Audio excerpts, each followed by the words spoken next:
Et si votre intuition était la clé d'une vie plus fluide et alignée? Bienvenue dans le pouvoir de l'intuition, le podcast qui va vous aider à écouter, à comprendre, à utiliser l'intuition au quotidien. Je suis Laetitia André, je suis thérapeute intuitive et hypersensible et je vous embarque avec joie dans un voyage au cœur de votre intuition. Dans ce podcast, on va rendre l'intuition plus concrète, plus vivante, plus accessible. On va apprendre à lui faire confiance et aussi à l'intégrer avec simplicité dans notre vie, dans nos décisions, dans les relations, dans notre bien-être. Alors est-ce que vous êtes prêt à réveiller ce super pouvoir et à transformer votre quotidien grâce à votre intuition? Si oui, alors c'est parti. Alors aujourd'hui, on va parler d'un outil que beaucoup connaissent mais qu'on n'ose pas toujours utiliser. On ne sait pas forcément d'ailleurs comment s'en servir, ce sont les oracles. Est-ce qu'il faut être forcément médium pour s'en servir? Est-ce qu'on peut faire vraiment confiance à un oracle? Et surtout, comment savoir si c'est notre intuition qui parle ou simplement notre mental qui interprète? Pour répondre à toutes ces questions, j'ai invité Sophie avec son accent chantant du Lot-et-Garonne, qui est thérapeute énergétique et intuitive, que vous connaissez peut-être sous le nom de l'œil de la chouette sur Instagram. Elle accompagne depuis des années des personnes grâce aux oracles, aux guidances, et aujourd'hui, elle va nous raconter déjà son histoire pour nous parler de sa façon d'utiliser les oracles et partager aussi avec nous des conseils très concrets. Donc si vous avez envie, vous aussi, d'en faire un outil pour mieux vous connaître, allez, c'est parti, on va suivre ce podcast avec Sophie. Bonjour Sophie. Bonjour Laetitia. Alors Sophie, déjà merci d'être avec nous. Je vais te laisser te présenter pour ceux qui ne te connaissent pas encore et te me dire aussi comment tu as découvert les oracles et comment tu as rencontré les oracles dans ta vie. D'accord. Bon, déjà, merci à toi de me recevoir sur ce podcast.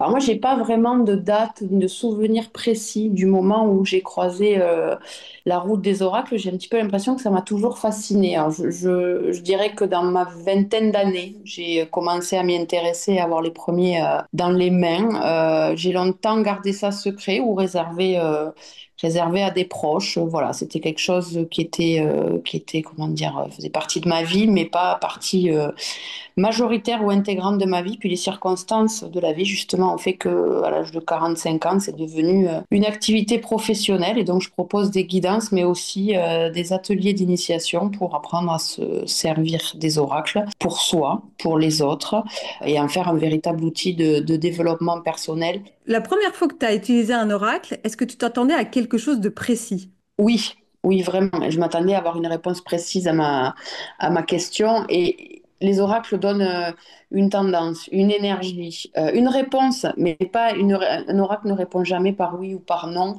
Un oracle donne des outils et non pas des faits actés.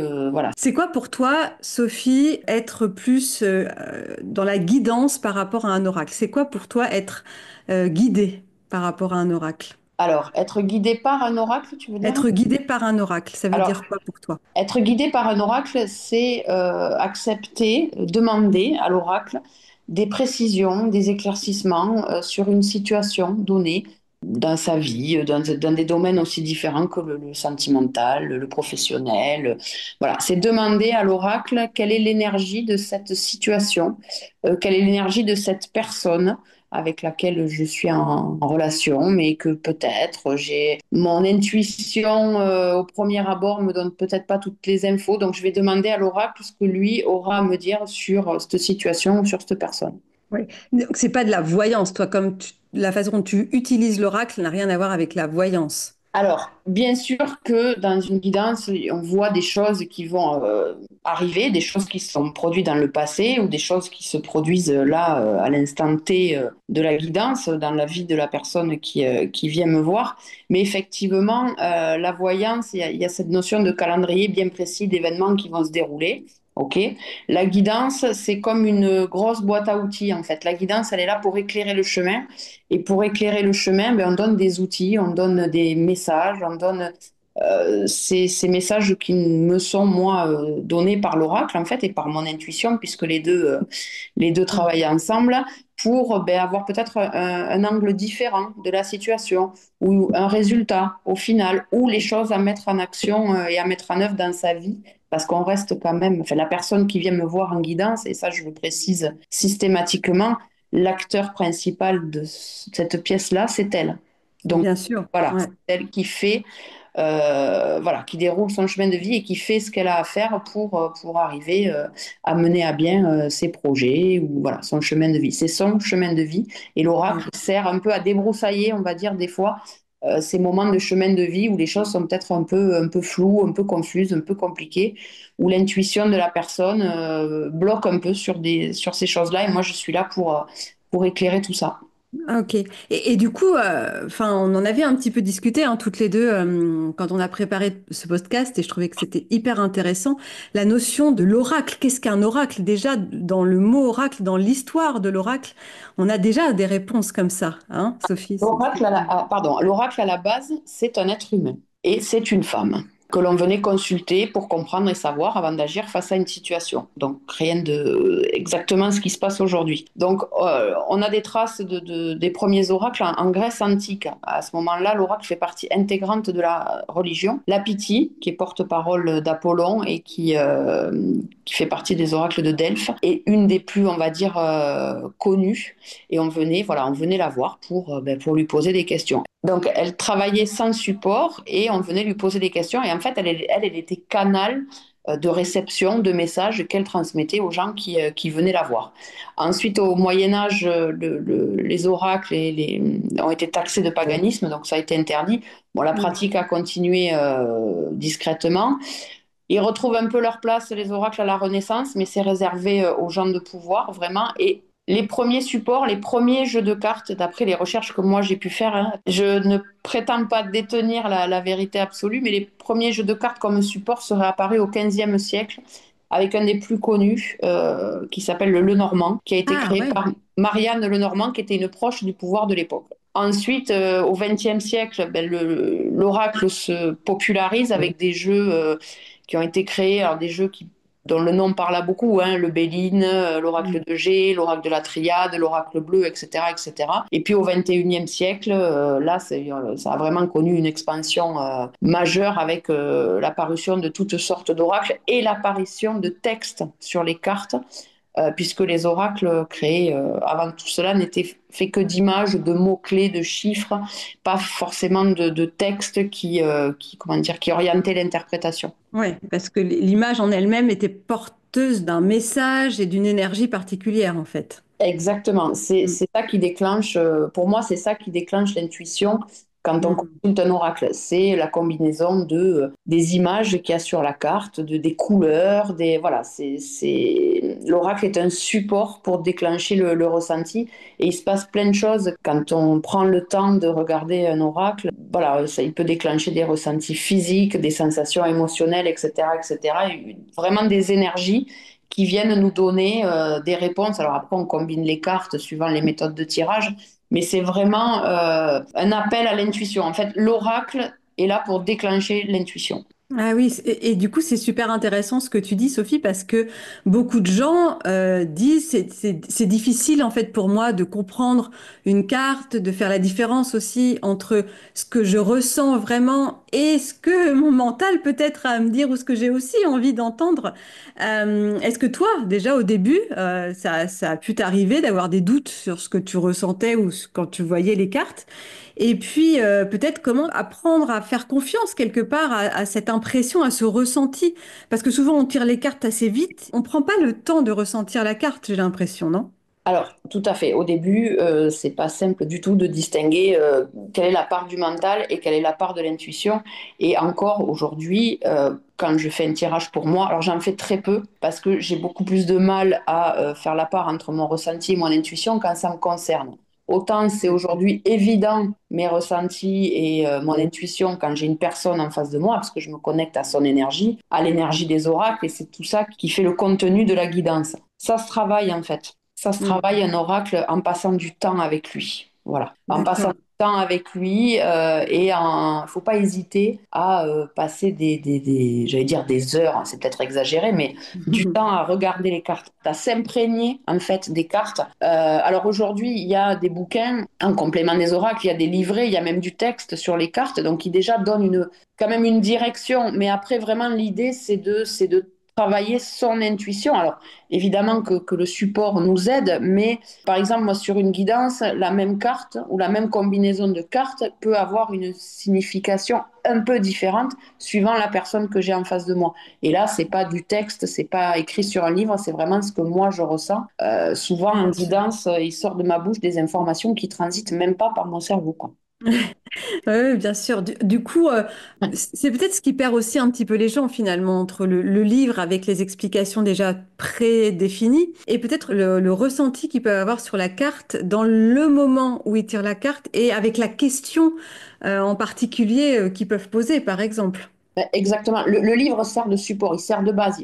On peut commencer avec, j'allais dire, il faut commencer avec, c'est pas obligatoire, mais on peut commencer avec parce que c'est rassurant en fait. C'est Mhm. rassurant d'avoir des explications, des canalisations de messages correspondant aux cartes, etc. Mais l'idée, c'est vraiment aussi de savoir mettre ce livre de côté pour s'imprégner des cartes. Et c'est du temps passé, ben, à les regarder, tout simplement, à créer un espace de guidance dans lequel on se sent bien, voilà, faire le vide dans sa tête, etc. Voilà, il y a plein de petites astuces comme ça. Et vraiment de pas lui poser de questions, en fait. Juste de créer une relation avec lui, le regarder dans les yeux. Ça peut prendre du temps, mais ce temps-là, il est nécessaire pour se l'approprier clairement. Et puis un oracle, finalement, moi je dis que les oracles, c'est un peu un prolongement de moi, c'est des amis. Je ne Mhm. prête pas mes oracles. Voilà, c'est à soi, c'est quelque chose d'assez intime.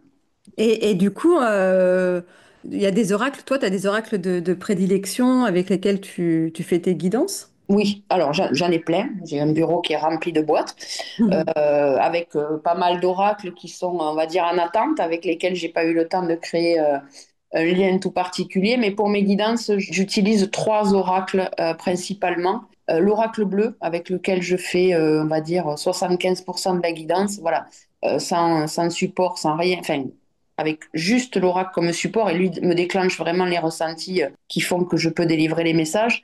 Donc, en second, à la fin de la guidance, vers la fin de la guidance, j'utilise l'oracle de la source de vie avec lequel je fais un tirage que j'appelle chemin de vie, où là, c'est plus des outils qui sont donnés, des conseils de développement personnel à mettre en œuvre pour ben, continuer à cheminer vers les projets ou vers tout ce qu'on a vu avant avec l'oracle bleu. Et je termine avec l'oracle des gardiens de Garoulia, qui est un oracle que j'aime particulièrement parce qu'il est fait d'animaux et de plantes que l'on retrouve tous les jours autour de soi, pour peu qu'on habite à la campagne et même en ville. Et en fait, je fais partir la personne avec un gardien, donc qui est un peu Mhm. son gardien, alors jusqu'à la prochaine guidance ou pour un temps donné ou comme la personne le souhaite. Et ce gardien, mais il a une symbolique, il a un message et il vient clôturer et accompagner en fait la suite de la guidance. Et du coup, je rebondis là-dessus parce que je trouve ça intéressant. Tu parles de s'approprier un oracle comme d'un outil de développement personnel. Est-ce que tu peux m'en dire un petit peu plus là-dedans par rapport à ça, si tu veux? Alors, un outil de développement personnel. Alors là, on va parler des tirages donc pour soi, hein, forcément, Hmm. qui sont pour moi, je le répète, les plus compliqués parce que un petit tirage de une carte ou de quelques cartes pour avoir une tendance sur une situation, une tendance de la journée, un éclaircissement sur un problème, une situation, une personne, avoir une énergie du moment, pour soi, ça, c'est assez rapide. Voilà, on fait une coupe, on prend une carte, etc., etc. Et pour se l'approprier, ben, il faut pratiquer, en fait. Voilà. On peut commencer tout simplement avec son oracle tous les matins, en buvant son café, à tirer une carte pour avoir l'énergie de la journée. Voilà. D'accord, ok. Et on pose une question particulière ou on dit juste, voilà, aujourd'hui, vers quoi je dois me diriger ou j'ai telle chose à faire, que me conseilles-tu? C'est quoi un peu? Ouais. Alors moi, soit je demande aux oracles de me donner un peu l'énergie de ma journée, la tendance de ma journée, ou les choses auxquelles je dois faire attention, ou les choses, voilà. Ou alors, si vraiment j'ai une problématique du moment ou de la journée, je pose une question précise sur cette problématique et demande à l'oracle de m'éclairer un peu sur cette situation-là particulièrement. Hmm, ok. Et du coup, est-ce que tu as un rituel particulier, toi, peut-être de te préparer avant de tirer un oracle? Alors peut-être que toi, tu as l'habitude, mais pour les gens qui nous écoutent et qui n'ont pas forcément l'habitude, tu vois, d'utiliser un oracle, et il faut se mettre peut-être dans enfin, je sais pas, hein, dans une énergie particulière, ou est-ce qu'il faut purifier? C'est aussi des questions que j'ai eues. Est-ce qu'il faut purifier les oracles? Est-ce qu'il faut recharger les oracles? Ou est-ce qu'on peut faire ça de façon très simple, Sophie? Alors, clairement, si on utilise l'oracle que pour soi, on peut le nettoyer de temps en temps avec un peu de sauge, voilà, avec du palo santo. Mais si on le garde que pour soi, à moins de ressentir qu'à un moment donné, on a utilisé l'oracle avec des énergies qui n'étaient pas, ça arrive à tout le monde, hein, d'être en colère, de pas être dans son assiette, etc. Là, on peut le nettoyer, on peut le purifier de temps en temps. Il n'y a pas comment dire, de protocole très précis.